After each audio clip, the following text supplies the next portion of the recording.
Le JT des nouvelles techno sur TV5 Monde. Au menu aujourd'hui, sur terre, sur rail ou dans les airs, les moyens de transport du futur.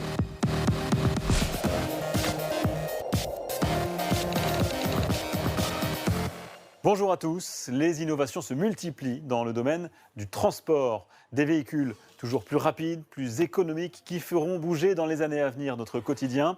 Un futur qui frôle la science-fiction. C'est tout de suite dans notre banc d'essai. C'est actuellement le moyen de transport ferroviaire le plus rapide au monde. Il a fait voyager ses passagers lors d'un essai à 500 km/h au Japon. Son nom, Maglev, pour lévitation magnétique. Des aimants présents sur le train sont repoussés par ceux placés sur les rails. Il n'y a donc aucun contact entre le convoi et son support. La première ligne commerciale sera inaugurée en 2027 entre Tokyo et Nagoya. Un autre prototype développé en Chine, le Super Maglev, ambitionne d'atteindre les 3000 km/h, une vitesse 3 fois supérieure à celle d'un avion qui permettrait de relier Paris à Moscou en 1 heure. C'est également en Chine qu'est né ce concept de train qui ne s'arrête jamais en gare. Les passagers peuvent néanmoins monter à bord sans se presser, et ce grâce à des nacelles placées au-dessus du train.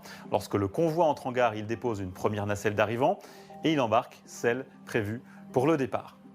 Vous vous souvenez peut-être aussi de la poste pneumatique. Elle faisait voyager le courrier à l'intérieur de tubes à air comprimé en France. C'était à la fin du 19e siècle. Eh bien, c'est peut-être cette technologie qui amènera le rail vers son terminus. Le projet américain Hyperloop a pour ambition de relier Los Angeles à San Francisco en seulement 30 minutes, contre un peu plus d'1 heure aujourd'hui. Il pourrait devenir le 5e grand mode de transport, grâce notamment à son faible coût en énergie. Et c'est une transition parfaite que nous offre Clipper, un avion modulable qui pourrait se transformer en train. Cette idée ambitieuse nous vient de Suisse. Elle permettrait d'accrocher des capsules de voyageurs sous une aile volante, puis de les faire circuler sur le réseau ferroviaire.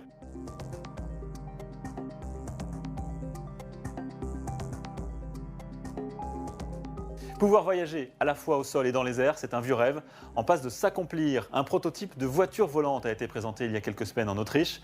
Seul désagrément pour les utilisateurs, il leur faudra vendre leur maison avec garage pour en choisir une dotée d'une piste d'atterrissage d'au moins 200 mètres. Après la voiture, le bus volant, c'est un concept développé en Chine.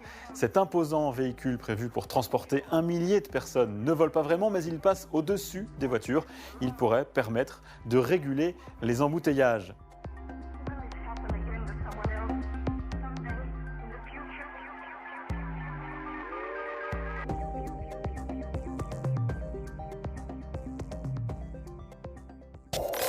C'est la fin de ce JTNT. Un grand merci à Christophe Perrault qui m'a aidé à préparer cette émission. À la semaine prochaine sur TV5 Monde.